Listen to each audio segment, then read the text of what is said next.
अस्सलाम वालेकुम वरहमतुल्लाहि वबरकातुहू। मैं हूँ आपका मेज़बान हकीम सैयद मोहम्मद अब्दुलरहमान। एक दफ़ा फिर हम आपको अपनी नई वीडियो में खुश आमदीद कहते हैं। आज का जो हमारा टॉपिक है वो है जांगली पुदीना के बारे में। ये पुदीना अभी इधर आए हुए थे तो ये साथ में नाला है, तो नाले के साथ साथ ये जांगली पुदीना बहुत ज़्यादा लगा हुआ था। काफ़ी अरसा हो गया हम तलाश कर रहे थे लेकिन मिल नहीं रहा था। देसी पुदीना तो पिछली वीडियो में मैंने आपको दिखाया ही था।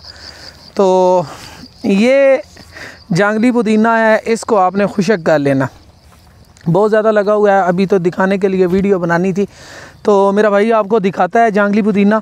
इसकी कड़वाहट जो है ये बनिस्बत देसी पुदीने के ज़्यादा होती है और इसकी अफादियत जो है वो दूसरी जो मतलब अद्वियात में हम दूसरा पुदीना इस्तेमाल करते हैं उससे भी कई गुना ज़्यादा है। ये इसका एक और मैं नुस्खा बता दूँ। अगर किसी बंदे को भूख जो है वो बिल्कुल ना लगती और प्यास जो है उसकी तलखी ख़त्म ना होती हो, उसके लिए ये बहुत ज़्यादा फ़ायदेमंद है। आपने करना ये है कि आपने इसके चंद जो है वो पत्ते तोड़ लेने हैं। पत्ते आपने तोड़ के 2 गिलास पानी हो और उसके पत्ते तोड़ के आपने चीनी उसमें डाल देनी है 2-3 चम्मच। उसका आपने मीठा बना के वो इस्तेमाल करना है और वो आपने 1 गिलास जो है ना शरबत मीठा बनाकर भूनकर पी लेना है।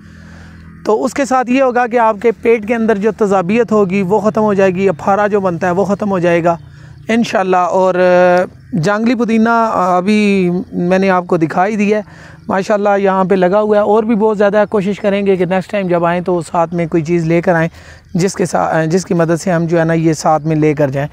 तो अल्हम्दुलिल्लाह इसके बहुत ज़्यादा फ़ायदे हैं हिकमत में। और मज़ीद किसी जड़ी बूटी के बारे में आपको मालूमात जो है वो अगर नहीं है तो वो हमसे कमेंट सेक्शन में आप मैसेज करें तो हम वो देखेंगे, उस टॉपिक पर वीडियो लगाएंगे। मज़ीद अच्छी इस वीडियो के लिए आप हमारे यूट्यूब चैनल हकीम मोहम्मद अब्दुल रहमान को सब्सक्राइब करें। तब तक के लिए हमें इजाज़त दें। आपका मेज़बान हकीम सैयद मोहम्मद अब्दुल रहमान।